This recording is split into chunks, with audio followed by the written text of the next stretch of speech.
Hi, Amanda. Hello, hi folks. All right, everyone just hang on tight here for just 1 second and we'll get started.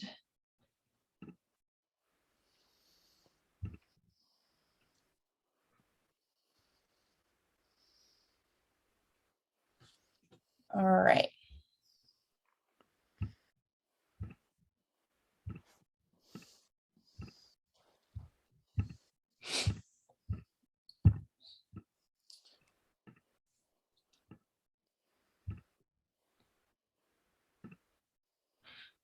All right.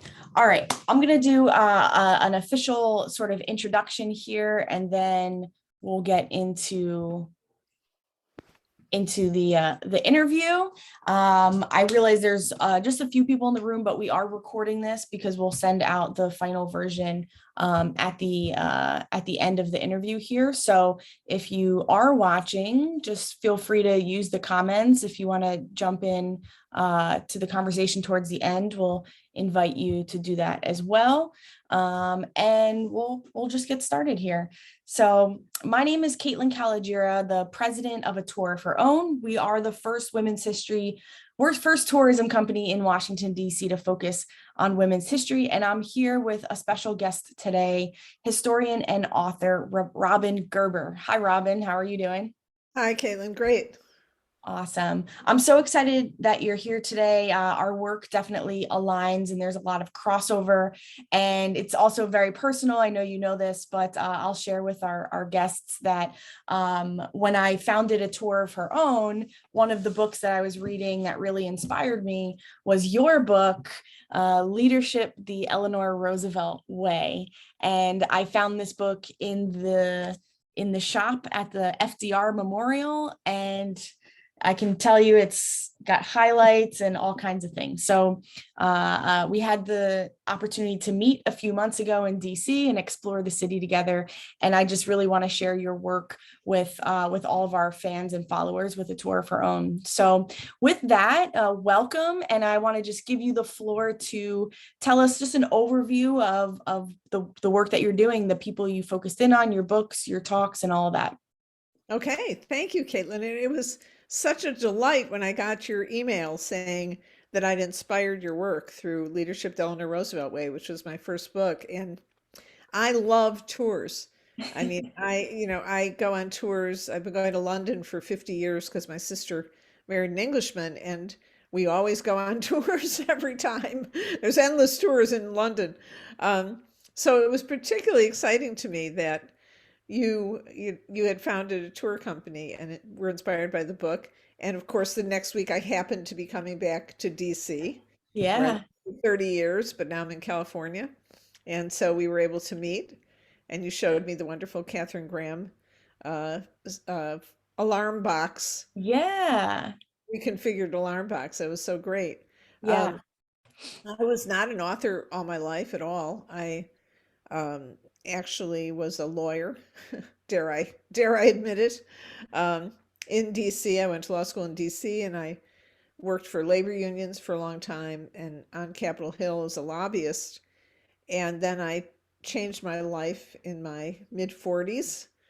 Guess I had a midlife crisis and realized I needed to be more creative. And I decided to start writing first for newspapers and magazines, but then my first book was Leadership the Eleanor Roosevelt Way.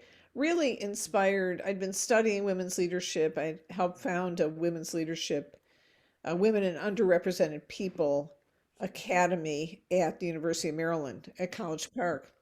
And there were a lot of books out there uh, for men on leadership, and particularly in this genre. There's Lincoln on leadership, Patton on leadership, Reagan on leadership, Gandhi on leadership, the founding fathers on leadership, cigars, whiskey, and women. Ulysses S. Grant on leadership, Jesus on leadership. It just goes on and on. Yeah. And there were actually none on women, except for one, Elizabeth the First, CEO. I remember thinking, wait a second, I have to go back 500 years and across the ocean to find a woman, to model. And, you know, as a friend of mine, Laura Liswood, who's a wonderful leadership thinker and trainer, says, you know, you can't be what you can't see or imagine. Right. And so I felt the deficit in those books was really a problem. And I thought, well, who shall I write about? Didn't know that much about Eleanor. But I went to see that movie Princess, what was it? The one where she finds out she's a princess, but she's an ordinary girl. Um, Oh, I don't know. anyway, it's I'm sure someone can think of it. And on her wall, it was a very huge movie, became very popular. I went with my daughter because she'd gone to college with the star. And on the wall in the girls' room, the Princess Diaries, thank you. Princess Diaries. Okay. On the wall in the room was a poster of Eleanor. Mm, Her famous quote, "No one can make you feel inferior without your consent." yeah. And it turned out that the woman who wrote the movie was a big Eleanor file, Oh, wow. and that she really meant that quote to be the theme for the Yeah. whole.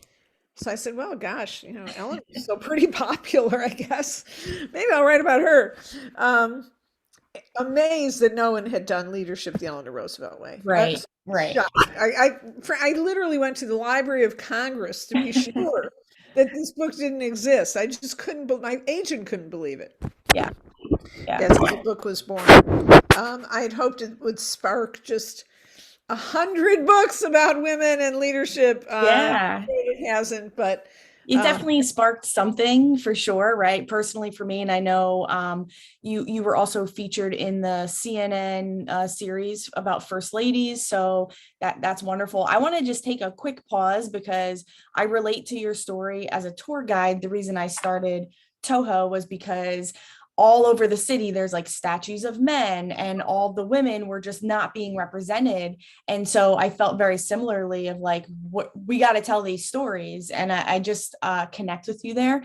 And I also just want to take a quick second because I know we have some other folks in the room, Amanda and Terry, and I want to just maybe invite you to just say hello real quick and share maybe why you're here today, because Amanda, I know you're into movies and everything too, so I'm sure you're connected with that story, The Princess Diaries. And Terry, I'm just curious why this is interesting to you, if you'd like to share, and if not, that's fine.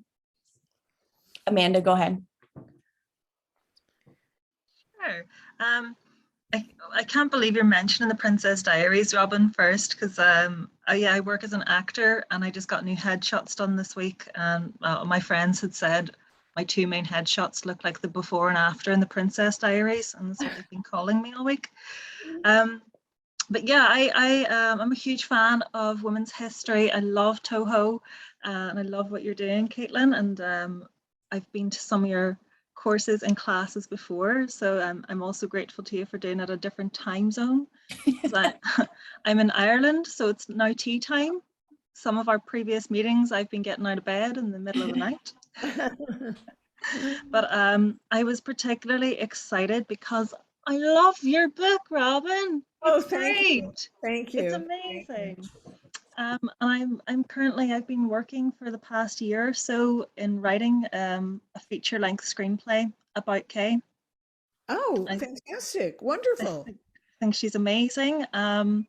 One of the main things for me that I loved about her story that I felt nobody celebrated enough is something that I think you're one of the only biographers to have picked up on, which is, yes, this was great, but her strength and her resilience comes from a different place. And I grew up in a house with a single mom, and she was a survivor of domestic abuse, and I seen that firsthand, and I seen that huge transformation in my mom. When I was a little girl, she was unemployed, she had 4 kids under 10, she was trying so hard to look after us, she had this husband who didn't treat her well, and as I grew up, I seen from her what happens when you rid yourself of the weights that are tearing you down. And I seen her go back to education, go back to her passions, become who she always was on the path to be, but that path got interrupted. And that's what I see with Kay. With her journey at Chicago and with San Francisco, she was always going to be Kay Graham.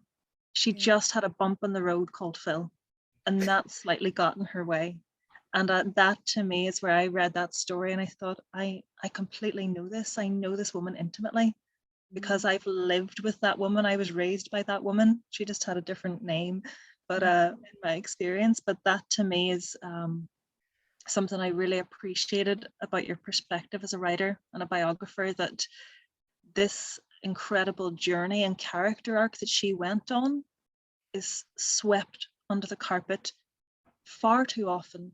Yes. And I don't know any person, and I specifically don't know any women who don't relate to the story of being underestimated, of having to just keep yourself going from that strength inside and finding it somewhere. Yeah. So thank you so much for writing this. Well, I'm I so wonder if I could, excited. can I interject here, Kate, that I actually went back and felt I did not understand that part. And I wrote a play called The Shot. And we're about to have our first full production live workshop in a couple of weeks. But because of COVID, we were going to do it in 2020. We canceled it, but we videotaped a reading. So I'm happy to send that to you or anyone else on the call. I could send you the Vimeo link and password.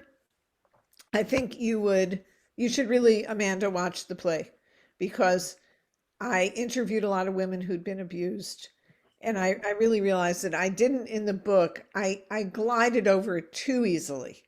I didn't really dig into what it must have been like to make that transition, to emerge as she did. I think she went through PTSD for a number of years. Let me say one other thing in terms of your screenplay. The Post, the movie The Post that Meryl Streep starred in, that was a spec script. I don't know Wow. if you know that. That was a spec script, meaning no one commissioned that script. She just wrote it and it got picked up. Yeah. Wow. And it completely eluded her abuse. Doesn't mention it. Yeah. Yeah. No.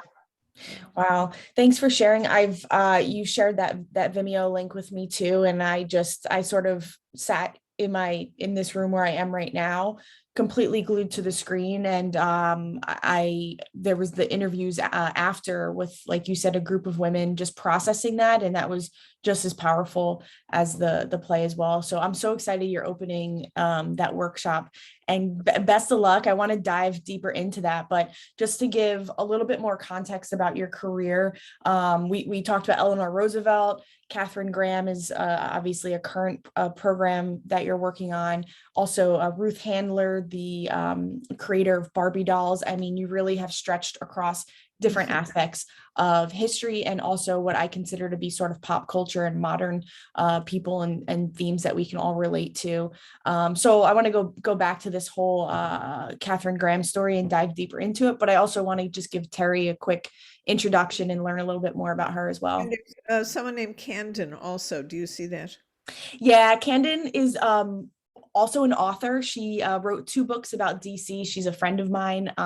She wrote Wild Women of Georgetown and Wild Women of DC and Wicked Georgetown. So she's a good friend of mine, but I texted with her before. I think she's going to stay off camera for right now. Yeah. So Terry is on. Yeah, go ahead. Okay, I think, am I unmuted? You're good. Yep. Okay, my daughter, Erin Miller, I think is a friend of yours. I And love Erin Miller so raving much. about your tour company, and I grew up in the DC area, and I've been excited to participate in some of your activities, but I've been out of town quite frequently. I really look forward to viewing DC from a different perspective, from what's available as far as the women's perspective, and I think it's a great thing you're doing. Thank you. So I guess I'll say my daughter Erin Miller has written 2 books now. One about my mother, which is how I think she met Caitlin. It's called Final Fight, Final Flight. She was a woman Air Force service pilot, and we had this big to do over Arlington National Cemetery, where we had to fight all over again to get the right of these women Air Force service pilots who were veterans to be buried in Arlington Cemetery after they had already been through it previously. So anyway, Erin has been leading that charge and is very involved in getting women and young girls involved in aviation. And so that's how I heard about this. And I had time today, and I had seen the movie The Post, and I was very interested in following up to hear more about Catherine Graham and meet you all and participate in this. So thank you. Wow. Thank you so much for being here today. It's so nice to finally meet you. This is such a coincidence, because I always say that there are like a handful of very memorable moments for me in starting Toho. And as I mentioned, Robin's book was one of them. And also your daughter's story. This was 2014, 2015. And this wasn't like, I read the book later on, but I was very much watching it happen in real time and was so mad that your mother wasn't able to be buried in Arlington, and also so happy that she is now. So and what I like most about Erin's book is, as even though it's a women's history book, it's sort of a family memoir that I felt like I got to learn and know you through as well. So this is just a really beautiful space, and I'm just happy we're all here. Robin, I'll come back to you to dive into Catherine Graham a little bit more. She has lots of history here in DC. She is buried in Oak Hill Cemetery. Her house is here. She has a call box. So how was the process of learning about Catherine, and now going into your workshop? What do you hope to do with her story and putting it out there in the public? Well, I wrote the book, Catherine Graham, A Leadership Journey of an American Icon, because she had written her biography, her autobiography, Personal History, which won the Pulitzer Prize. So I actually didn't think it was a very good idea to write about her. And she does mention her abuse in there, not too directly, but she does. But the publisher at Penguin insisted that this was a good idea. In fact, it didn't sell very well. But I've always been really interested in transformational moments. And I do think that the most important thing about her story is not what a great publisher she became. Just like for Eleanor, the most important part isn't all the changes that she made in the world. Those are hugely important. But for us on a personal level, it's about the transformational moments that we either get through or don't get through. And in their cases, they were particularly spectacular transformations, but we all have transformations at some level, usually not as dire. But these two women in particular had very dire and tragic circumstances to overcome. Mm. And the idea that Catherine's would be hidden, and is still, I would say, pretty hidden, is really disturbing. Because, I mean, here's Amanda on the call with us in Ireland, and she hasn't even seen the play, and yet picked up on that idea. So I feel the importance of the play is that it drills down into that idea, and I hope will both help people understand better the dimensions of intimate partner violence. That it's not nearly as black and white as people who don't have the experience think. It's extremely complicated and intricate. I think what really got me thinking about it for Catherine was, gosh, if she really just sort of was like, oh, thank God he died, then why didn't she ever remarry? In fact, as far as I can tell, she didn't even have a close relationship with anyone. So that really got me thinking, well, something else was going on here.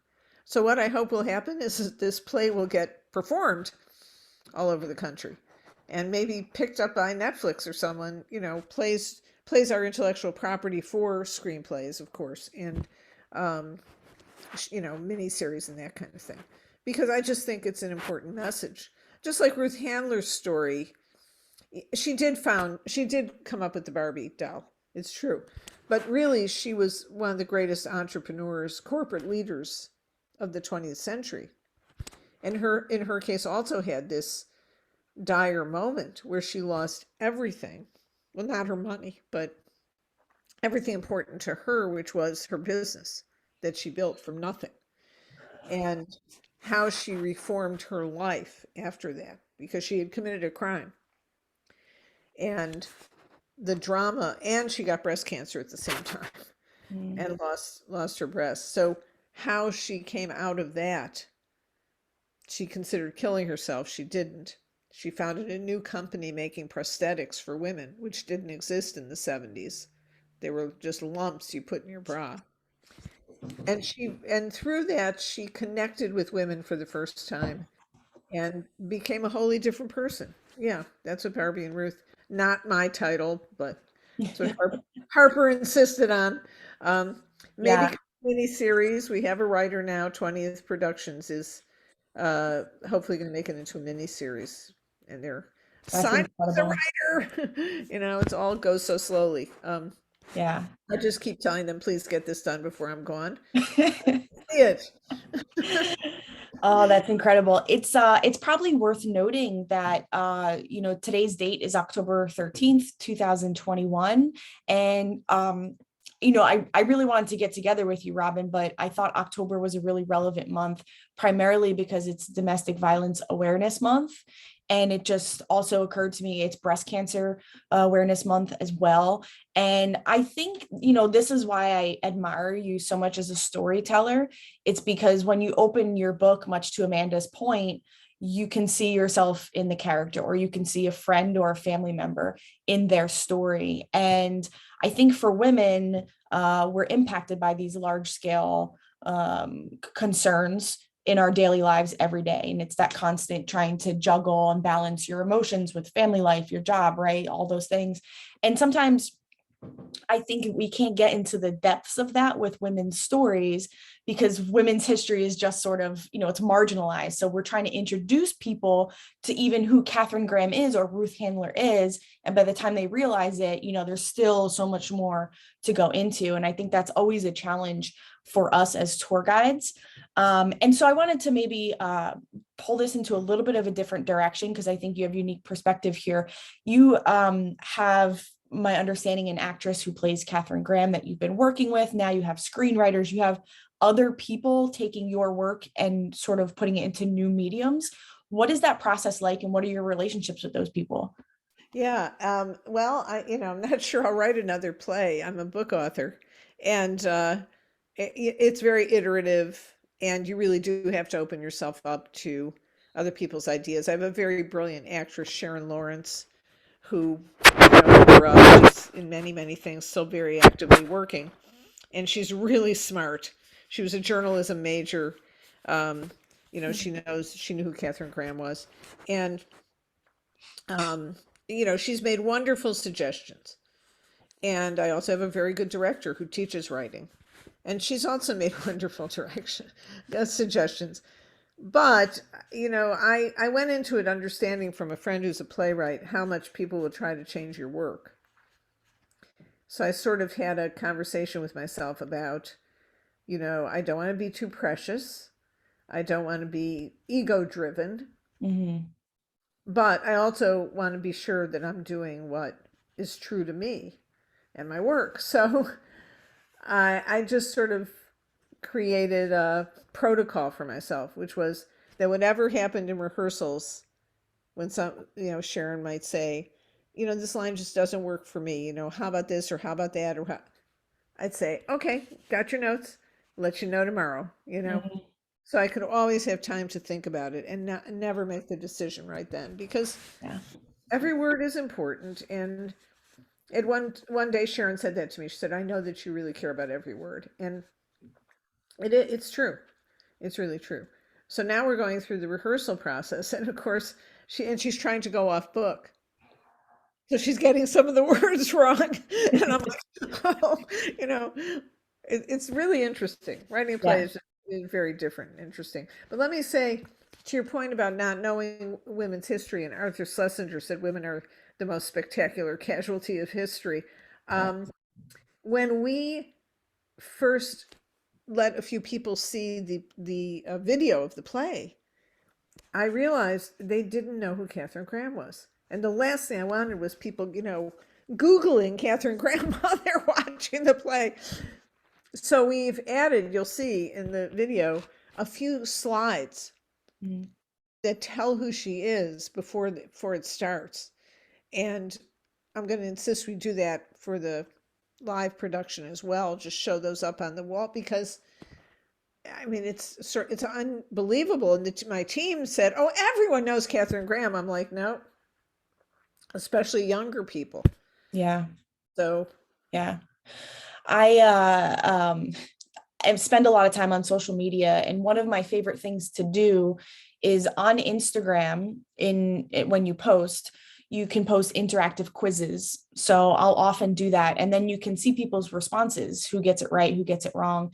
And I am always wildly humbled by the responses, because it brings me back to how much work we still have to do, things that I assume people know, and they click on a different answer, and I'm like, oh, okay, all right, that's important to process. And then, because we want our tours to be approachable, right? To your point too, you want someone to feel comfortable just showing up and then getting something out of it. And we can't assume that people know women like they know Abraham Lincoln. It's just we're not taught with it from a young age. So we have that same experience for sure to challenge. yeah. Okay, so let's see. What other any questions, Amanda, Terry, comments before I move on a little bit? All right, so Robin, I'm going to take it a little bit of a different direction, because I love bringing our guests to Washington, D.C. in our conversations. I know you lived in the area for quite a while. What is your connection to the nation's capital? Do you have favorite museums, monuments? I know you have family here, which is why we were able to meet up, but like, what's your connection with DC? Tell us about it.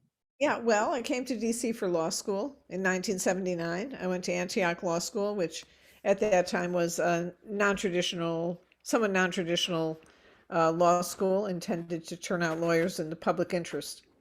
The couple who ran it, Jean and Edgar Kahn, were veterans of the Civil Rights Movement. So it was quite an exciting school to go to.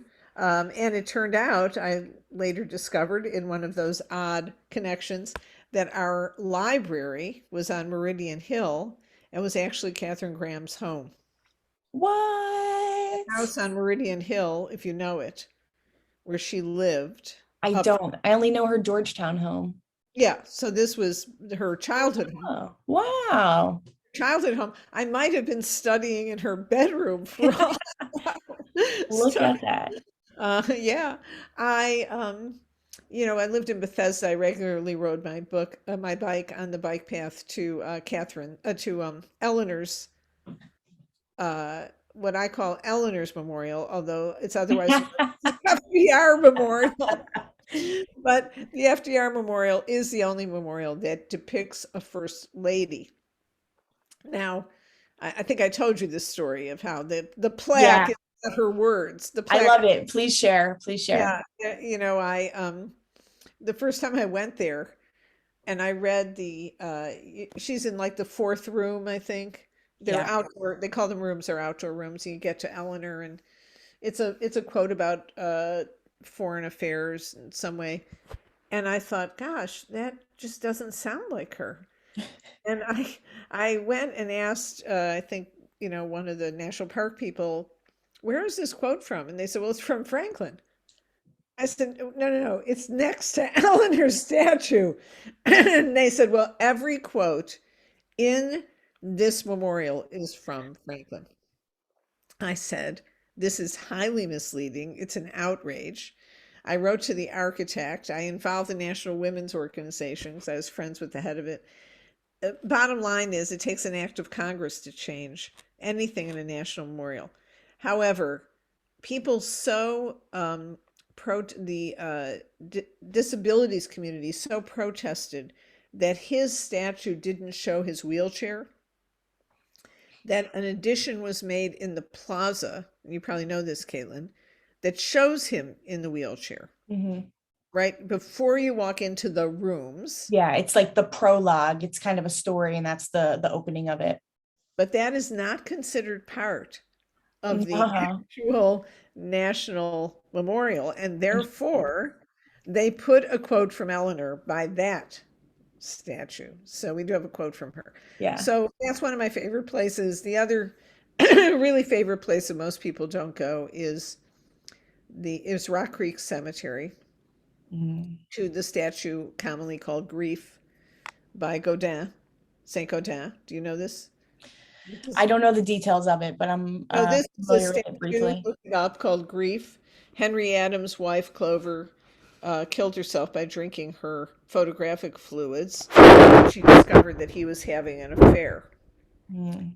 He commissioned this statue by Saint Gaudin, which is an androgynous figure, fully cloaked. I forget the proper name, but people call it Grief. And when Eleanor found out about Franklin's affair with Lucy Mercer in 1918, she would often go to this statue, which at that time was surrounded by thick holly bushes. So when and I did see it before they cut those down, you would go in and you were completely hidden in there. And whether she contemplated following Clover's Adams course, we can only guess, but Wow. it's a very moving place to go. I recommend it for your tours. Yeah, I live right across the street. Actually, when I look out my window, I can see Rock Creek Cemetery. Well, you must look I over have to mention my father's buried in Rock Creek Cemetery, but I didn't know about this work of art. I'll have to look it up. Thank you. Yeah, Yeah. I'm saying Rock Creek Cemetery. That is the one off. Yeah, in northeast DC, there, not too far from the Veterans Hospital. Yeah, off New Yeah, Hampshire. run by St. Paul's. Yep. I Yeah. didn't know that much, but Yeah. So Yeah. you must walk over and see that, Caitlin.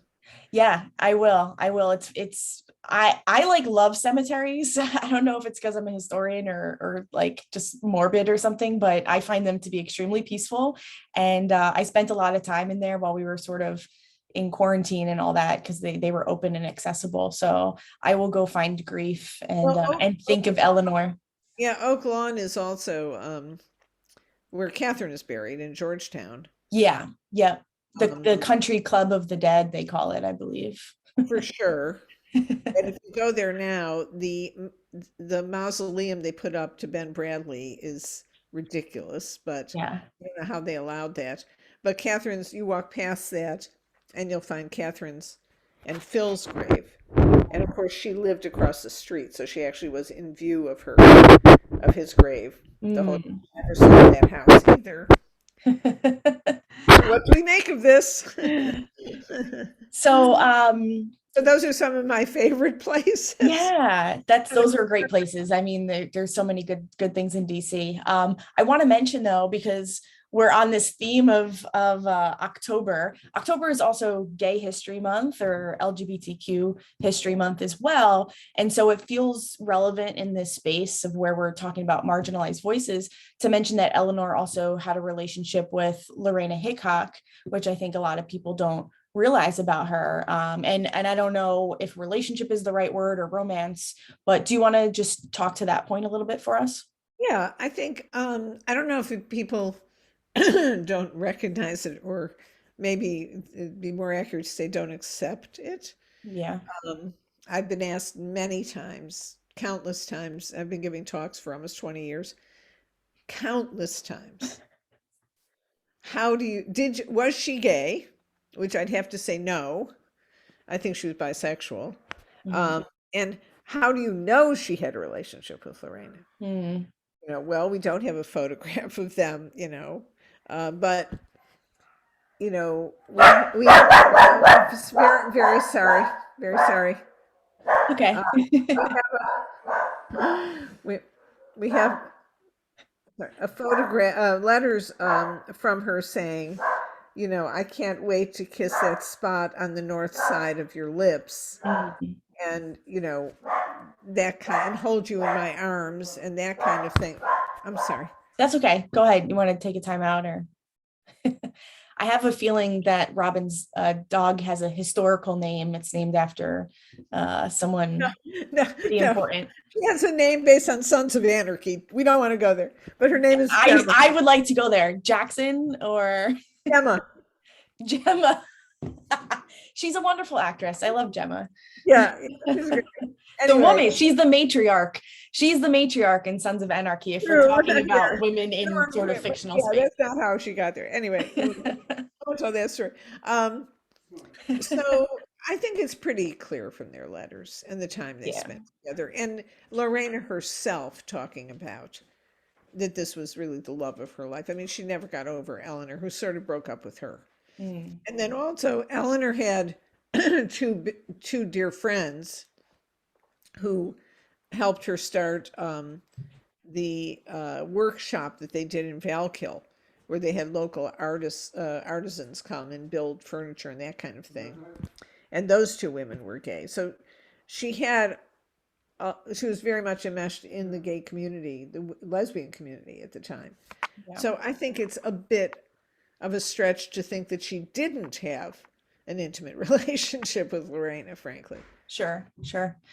All right. So I have another question for you going into sort of a different time period. And I think you told me this, but I want to confirm.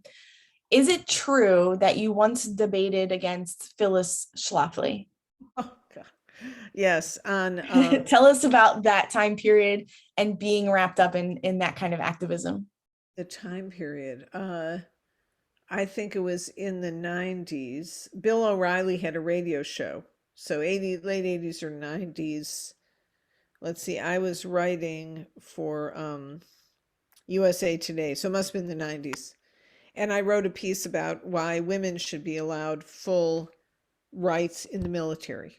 Mhm. And we could never have full rights in the country if we weren't allowed to be officers. I mean, so much of leadership grows out of the military. And you can't advance in military leadership if you're not allowed in combat. And so, you know, all of this was holding women back. And so I wrote a piece about that. And I got a call from Bill O'Reilly's radio show saying, did I want to debate Phyllis Schlafly on this issue, which I did. I did debate her, and she was very good. She was very Yeah. good to My husband insists that I won, but I don't know. I think it might have been a tie. Phyllis Schlafly's husband probably insisted that she won as well. So Yeah. Well, I was quite upset about Gwyneth Paltrow and that. Was it Gwyneth Paltrow who did the TV show? Kate Blanchett. Or Kate Blanchett, that's right. You know, that really, I know she said she played her as an anti-hero, and I guess she did, but I just thought elevating her in that way was really disturbing to me, honestly. Mhm. When women's history gets so little attention. Yeah. Couldn't we have made Gloria Steinem the star of the show? I mean, really, she Mhm. has a fantastic story. And of course, she had a play on Broadway that has done Yeah. very well. It got filmed. So anyway, that's Yeah, no, that's a really good point. We did a course around Mrs. America. I know Amanda took it with us, and we just analyzed it from a lot of different point of views. But I've always liked that sort of second wave feminism, women's liberation movement. I've been really intrigued by it, and I think now we're just sort of a generation out, and I don't think know even those stories as much as we should. We talk a lot about suffrage. We do talk a lot about the Equal Rights Amendment as well, but I think that a lot of modern politics can kind of be traced back to the Phyllis Schlafly era and whatnot. So I just like to bring attention to that when we can, because it's sort of very recent history. She only passed away a few years ago, and I think if anyone has opportunity, yeah, exactly. If we've opportunity to meet people like you who have firsthand experience, I just, as a historian, feel like those are things we should record. Yeah, thank you. Thanks. Wonderful. Well, I think we can begin to wrap this up. I'll do a little closing about a tour of her own, but Robin, do you want to just let people know how they can continue to follow your journey and learn more about these women and your upcoming workshop play? Should I put it in the chat? But I have a website called robingerber.com, so you can go to my website, which is generally updated. Or just feel free to email me at robin@robingerber.com. So it's easy. Very happy to stay in touch. If you want a copy of that video, email me so then I can send it to you. And good luck to current listeners and anyone else who listens to this. Work for change. Work for change. Awesome. Love that. Work for change. Amanda, Terry, do you have anything you'd like to share with Robin before we close out today? No, but I just want to thank you. Thank you both for your time. This has been so fascinating, and I'm delighted this happened. Thank you. You're welcome. And I love hearing your accent. My best friend here in California is from Dublin.